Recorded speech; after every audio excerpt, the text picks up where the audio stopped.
Hello everyone, this is Erik, the Asian movie enthusiast. 2003. The best Asian horror film from this year is actually the greatest film that I've ever seen, from any year, any genre, or any country of origin. It's a true masterpiece.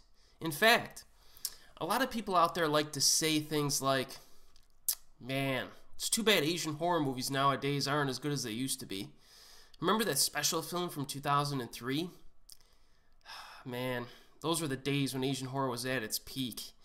No Asian horror films from recent years are quite as awesome as that film. They just don't make them like they used to. Well, if you're one of those people, I have a question for you.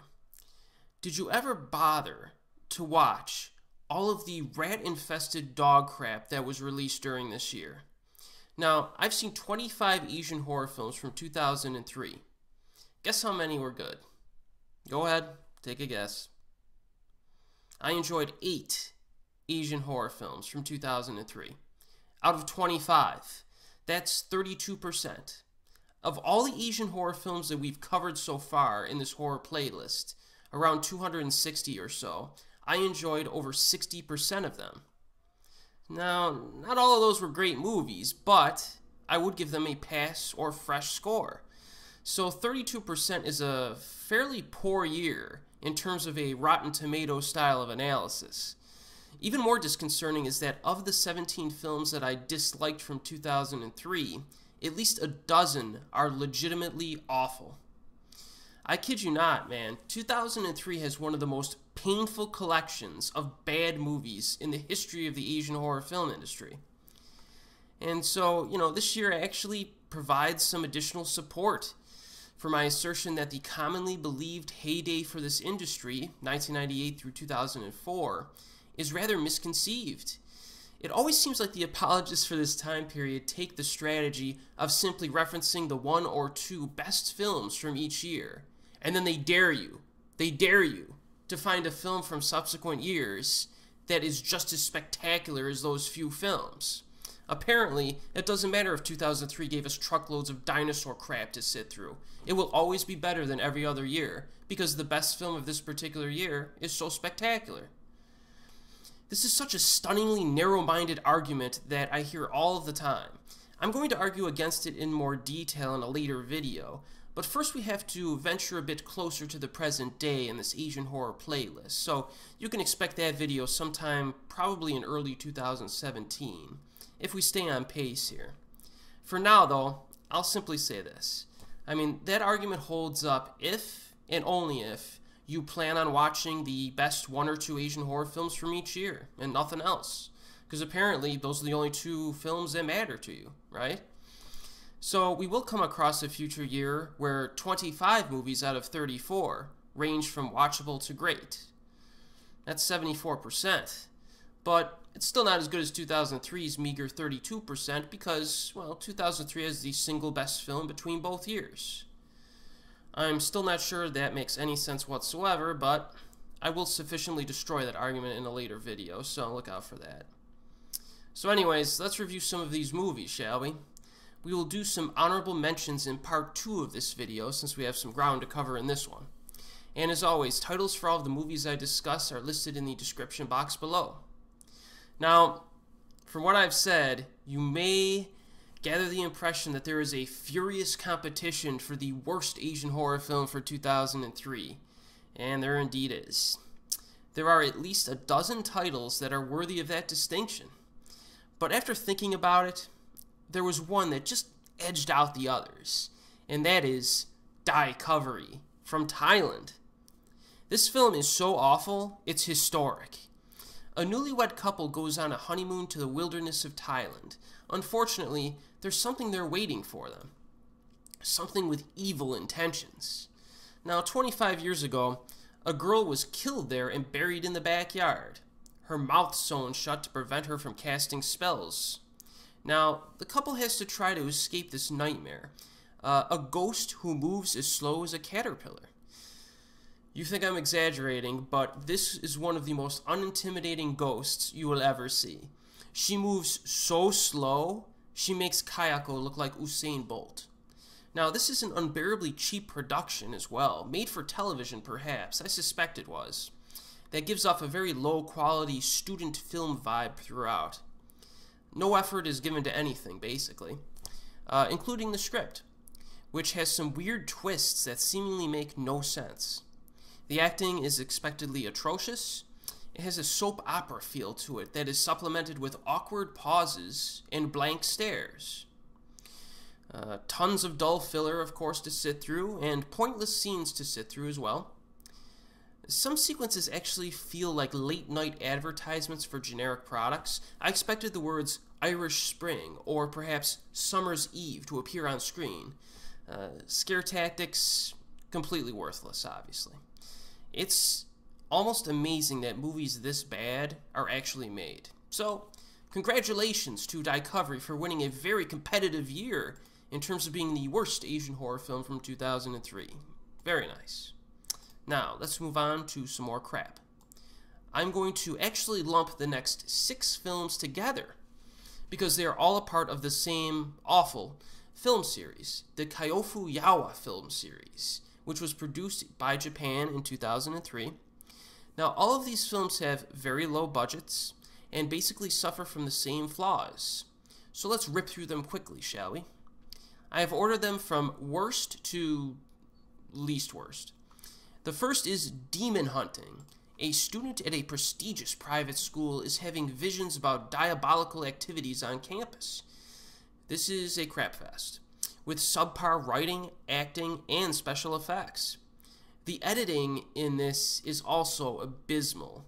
You know, a lot of times even in bad horror films, you don't really notice the editing, because it's usually at least somewhat competent, but this one, the editing was incompetent, and it really sticks out.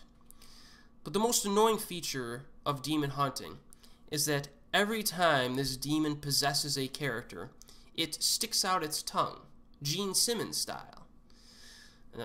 In some cases, you know, a low-budget movie is able to provide some good moments, but this one is so awful that nothing redeemable resides within it. Film number 2 in this series is Ghost Gate. So 5 friends stay the night at a haunted house in order to solve a murder and win a huge reward. This is also pretty bad, with subpar writing, acting, and special effects, of course. The death scenes are also quite badly filmed in this one. Not good. There's really nothing memorable in this one. Even the subtle background scares which it uses are only decent at best. So at least this one, you know, tries. It tries a little bit harder to have something more subtle in terms of its scare tactics, but it still fails pretty badly. Now the next film in this series is Melancholia, or Melancholia. Not sure how to pronounce that. But after her father dies, a woman unearths a family secret. Now the filmmakers here tried to focus more on the story, which is a good thing, but it comes off as very bland, even sleep-inducing. It didn't add any interest in terms of the main character or the story around her. Not good. There are also, of course, some poorly executed death scenes, and even some subpar acting that don't help matters. Now the scoring in Melancholia ranges from pretty good, there's some pretty good stuff in terms of scoring, to quite annoying, so it's kind of a mixed bag.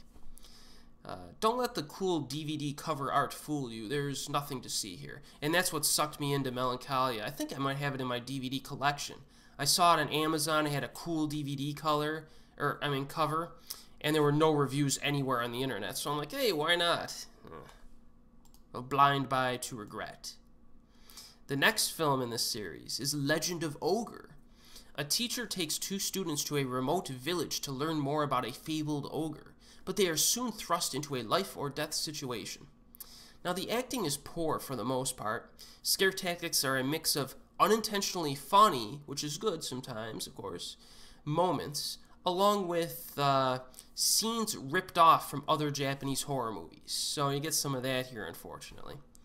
This is actually quite disappointing from a mythology standpoint as well, since the entity is basically a little ghost girl with red hair. And that's basically all it is. I was expecting something a little bit better with a title called Legend of Ogre, right? Now, on the positive side, there are a few decent, albeit cliched, story elements that work pretty well that were added during the second half of the film. but overall, not worth seeking out. Alright, the next film in this series is called In the Sight. Now, a girl gets transported to a building in an alternate dimension. There are a few good qualities to this one. We're getting to maybe less awful territory here. The lead actress is cute and charismatic. The set designs are actually quite cool in this one, and the scoring is decent, albeit a bit too intrusive at times. Where this film really drops the ball is the script and suspense sequences, which are very poor. I'm sorry, but the dude in the bondage suit was not scary. He came off as pretty goofy. They introduce a cliched creepy boy as well, which also does not work. Ripped directly from the Ju-on mythos, too. So some of these films definitely have some of those cliches at work, and they're not executed well. There is a cross-dresser who is totally unnecessary, by the way, so look out for him if you choose to watch this. Whoever wrote this script should be shot. That's the basic point here. Now, this looked like it could be cool during the opening half hour, because the opening half hour, you got the good set designs, you got some mood and atmosphere, but it nosedives soon after that. Finally, last but not least, is The Last Coffin. A woman, abused by her parents as a girl, is stalked by a psychotic serial killer. That's a pretty terrible life. Now, performances here are decent, and some moments are slightly creepy, utilizing a man with a bag over his head, similar to what Jason used in Friday the 13th Part 2. This does try to be character-driven. It has a pretty good style and atmosphere to it, and the score is pretty good despite the minuscule budget. So this has enough positives here, but can it really get into recommendable territory? Unfortunately not. It feels a bit too sloppy and doesn't come together well enough to leave an impression. It also has some major pacing problems, which is always something I bring up to films I don't like. This is the most impressive film in the Kyofu Yawa movie series, but that is not saying much. I still cannot recommend this. So those are the 6 films in this movie series. When you realize just how bad some of these movies are, you can truly appreciate just how worthless Diecovery must have been for it to take my low spot in this year. So, congratulations again to that movie. Now, let's move on here. We move to Hong Kong for our next one, and that is Night Corridor. This is one that's quite obscure. A man, played by Daniel Wu, I'm a fan of him, travels from London to Hong Kong to investigate the events surrounding his twin brother's death. Now, when this guy arrives, he encounters his deranged mother and other odd characters and scenarios. Now, let me begin this review by saying that, in addition to Asian horror, I am a fan of many European horror films as well. Now, unfortunately, Night Corridor has the feel of one of those unimpressive European horror films, with its religious cult atmosphere, a sloppy screenplay, bad acting, fragmented events that make no sense, useless sex scenes, and poor dialogue. Now, I read somewhere online that these similarities to European horror were actually intentional by the filmmakers, but I think that they were mostly unsuccessful in terms of its execution. Some of the visuals are pretty good in this one. They kind of get the superficial level down, or I guess similarities down with European horror, but everything underneath it just doesn't work, Now, Daniel Wu, he's not a part of the bad acting that I previously mentioned. This isn't one of his best performances, but he's not terrible, which I guess you could call a positive. There are also some shots of weird portraits that I enjoyed. Anytime I see a weird, creepy portrait in a movie, it's something that gives it some brownie points. There was potential here for a unique, refreshing experience, but it just did not work well, in my opinion. Cannot recommend Night Corridor. Although, if you're a huge fan of European horror, even like a lot of the stuff that's not very good, you never know, check it out. Alright, we have a 2-film set next. And that is Suicide Manual 1 and 2. This is from Japan. 2 reporters investigate a series of suicides.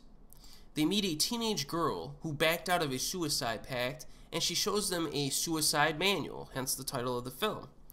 Now, there's not much to say considering how nothing interesting happens here. This has a decent opening, but there are, again, major pacing problems. Just not enough to hold interest in this. It moves very slowly. The content and dialogue are surprisingly dry and lethargic given the subject matter. It tries to be dramatic and character-based, but it fails quite badly.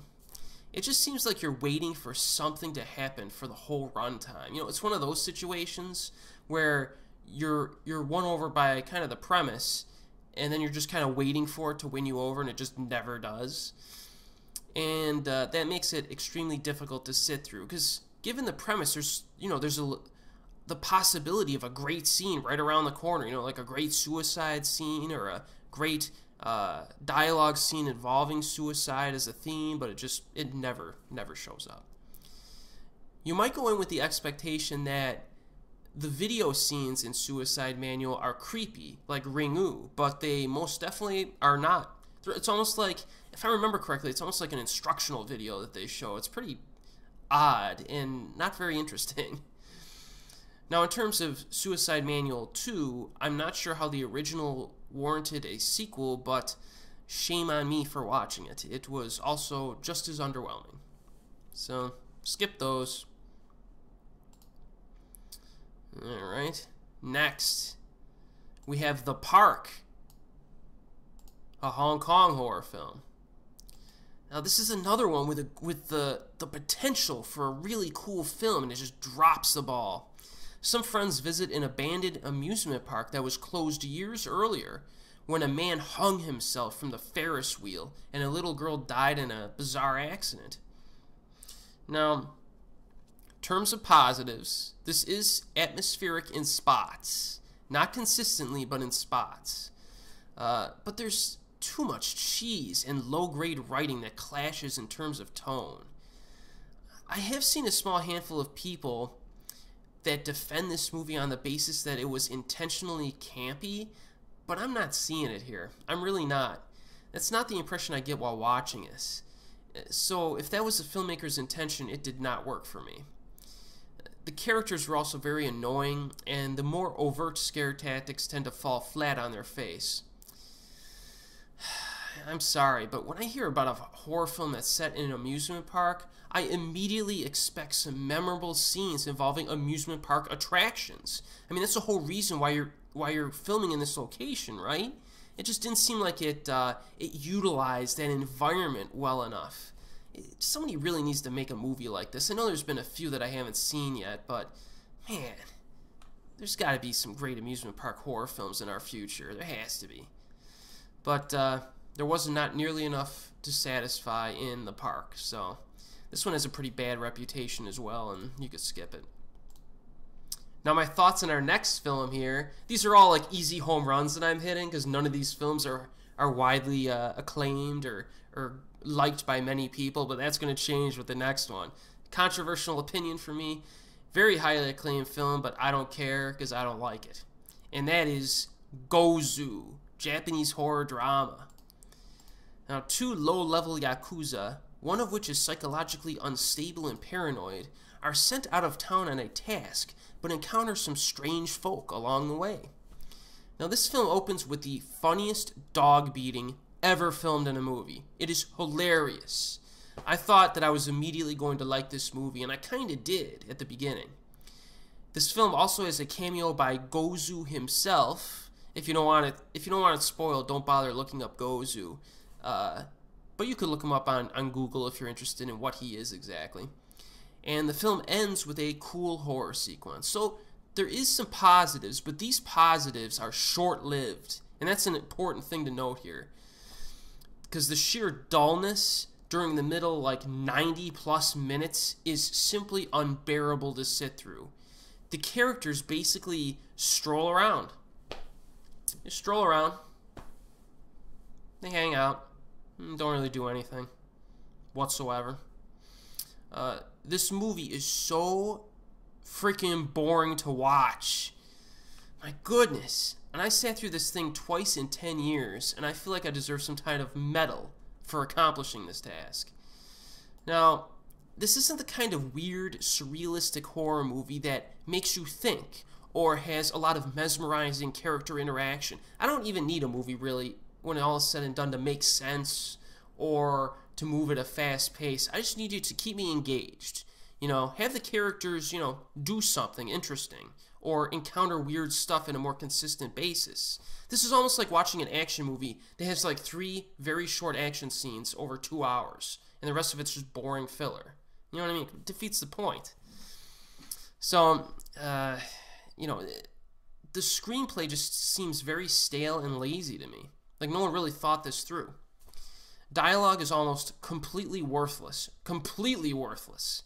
And a number of scenes are very irritating. For example, there's a guy in a restaurant who repeats the same phrase over and over again. There's an old lady who squirts milk out of her breasts. Okay? That's not really a spoiler if you've seen some other Miike films. And there's a man with a ladle. That's all I'm going to say. Completely stupid scene.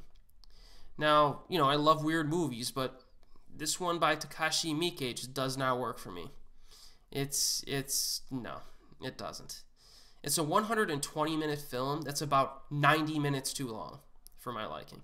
Now, if this was cut down to a 30-minute short film, you kept those highlight scenes in there and then peppered in an intro, a middle, and an end or something like that, it might actually be an interesting short film in something like 3 Extremes Part 3 or something like that if they wanted to do that. But it's not, so it isn't. So, you know, with that said, I'm definitely in the minority on this one. And if you haven't seen it, you may want to check it out because a lot of people enjoy it for some reason. I came correct with that one. I just, sorry, but did not like it. So next, we move to Thailand now. So we're getting a little bit from each country here. And we have Seoul, also known as Lhorn. This is actually an anthology. This is an anthology of 4 short films, each dealing with a spirit that takes human form. So you have a paup ghost that eats chickens, a banana tree spirit that seduces a man, a pong ghost, and a vengeful Takian ghost. So I don't really have much to say about this one, but these stories try to be dramatic, but lack interesting elements, developed characters, and rewarding conclusions. This is very flimsy overall. Scare tactics are forgettable, and you know, usually if it comes with some good scares, it can overpower some of the bland storytelling and characters, but this Seoul just does not do that. None of the acting is really particularly good either. This isn't like most anthologies. This one's different. It's not like most anthologies, especially Asian horror anthologies, where you have at least one standout segment that you can recommend, in almost all cases, really. But unless it's a shake, rattle, and roll film, or maybe a troublesome night film. But most of the others usually have at least one segment that makes it worth watching. This is not the case. None of the stories really stand out. Skip it. And we stay in Thailand for our next film. Our next film is called Omen. Alright, so it's a film about strange things that start happening when separate twists of fate bring each of 3 friends into contact with 3 strangers. An old woman who tells prophecies, a little girl who sells garlands on the street, and a young woman. Now, what none of them realize is that not only is there a connection between the 3 females, but also between the guys themselves and their destinies. But it soon becomes clear that one of them is fated to die. But which one? And why? So I gotta be honest here, but I really don't remember that much about this film. I did see it a while back, but that's not a good thing when you remember almost nothing. The story and characters are kind of dull, the frights are fruitless, and the ending isn't worth waiting for. This is one where, with kind of a, it seems at least on the surface like a complicated plot, so you would assume that it would kind of establish stuff and then hit you hard with a good ending that kind of brings everything together. Doesn't really do that, unfortunately. So the Pang brothers actually wrote the screenplay, but it's not one of their best efforts. Now, a side note, an interesting and quite bizarre fact about this film is that one of the actors in this film had a car accident not long after the film was released. Now, this is a bizarre scenario because the car accident itself and the injuries inflicted were not as big of a problem as you might think. He crashed into a Bangkok canal, but later died from pollution to his brain. So some kind of weird fungus got into his body, causing him to slip into a coma, and then he died 4 years later. I mean, what the heck is in the water down there? My goodness. That's terrible, man. That's awful. I mean, you're in a car accident. From what I read, there wasn't that much in terms of actual bodily injuries. It was just like this stuff that was in the canal. Man, that's bizarre. I almost didn't believe it when I heard that. But it's an unfortunate event. So let's move on to the next film here. It's another two film set. A lot like Suicide Manual 1 and 2. Now we have The Locker 1 and 2 from Japan. Now, The Locker is a 2-volume movie about a possessed locker and its victims. Now, this locker is located in Shibuya, and apparently if you place a gift inside of it and offer a prayer, you can supernaturally coerce other people to date you. Now, since this is a horror movie, things don't go exactly as planned. Now, somehow this film is able to create some likable characters out of some immature college students. So, you know, at the beginning it kind of feels like it's going that obnoxious college kid route, but it reels it back, and they're actually kind of likable. But this accomplishment is overpowered by the many negatives here. Now, the death scenes are mostly unimpressive and quite lame, with the exception of a neck-breaking scene, which is quite cool. I enjoyed that one. There is also kind of a lot of cheesiness to this one, and the story is pretty thin and repetitive. Cliches are also churned out like hotcakes, so again, like some of the other films we've seen here, some of the cliches are hurting them. And the ending is horrible, in my opinion.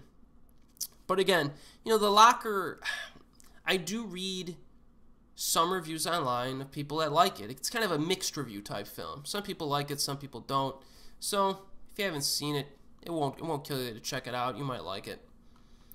You know, so as you can probably tell by now, we're in the process of covering movies that have more good qualities about them. You know, we have successfully escaped the bottom of the barrel, so to speak. So if any of these sound interesting to you, you know, check them out. All right, the next one is another one that's pretty popular that I just don't like. I'm sorry. And that is Into the Mirror from South Korea. This is kind of a thriller horror hybrid. Now, people at a department store get murdered by their mirror reflections. Outstanding premise. Outstanding. And the solid opening death scene really gets you ramped up. You're like, okay, this is going to be a cool movie. But it just overall just didn't work out too well for me. Now, there are some cool mirror shots and odd camera angles along the way, which is very nice. Unfortunately, though, this protagonist is the cliche of all cliches. You know this one. The burnt-out cop who just can't get over a mistake he made in his past. You know, he's just, you know, he's burnt out. I can't remember if he's a drinker, too. I wouldn't be surprised if he was a drinker and had some stubble on him, but I don't remember. But, no, man, this is, how many times are we going to see this, you know what I mean, in movies? Just get rid of this thing. It's a cliche that definitely frustrates me. You know, I would rather see the Onryo ghost instead, because at least you can structure the film to include an interesting lead protagonist to carry it, while at the same time minimizing the Onryo ghost presence. That, you know, the big cliche of Into the Mirror, on the other hand, is on screen for most of the film. It's the protagonist himself. So it's not like the cliche is the antagonist who pops in every now and then in a film that overall could be solid. This time the cliche is the protagonist, and he's there the whole time. It's not good. So he weighs like the entire project down with his boring personality and backstory. Like, after like 20 minutes, I'm like, dude, suck it up. I don't care. You know what I mean? But the investigative elements are equally bland, unfortunately. And this causes a problem when the horror elements shift to thriller elements during the latter half. So It's almost like the horror elements are front-loaded into this movie, and then it kind of shifts into kind of a supernatural thriller type thing during the second half, and that's where it really loses you. So, you know, the finale is okay. You know, it's alright. So, but again, this film has a number of fans out there, so I'm just letting you know. So, you know, I officially do not recommend it, but hey, if you're interested, give it a shot. It won't kill you. Not like some of these other ones I've been talking about. Alright, I think we're at our last film of the evening. And that is The Unborn from Thailand. Now this is one, man, it's really a mixed bag, man. I tend to rewatch it once in a while because I remember it being decent. But every time I watch it, I simply cannot give it a pass grade. It's just missing something. So, while recovering in a hospital, a woman sees strange things while recovering from an assault that almost drowned her.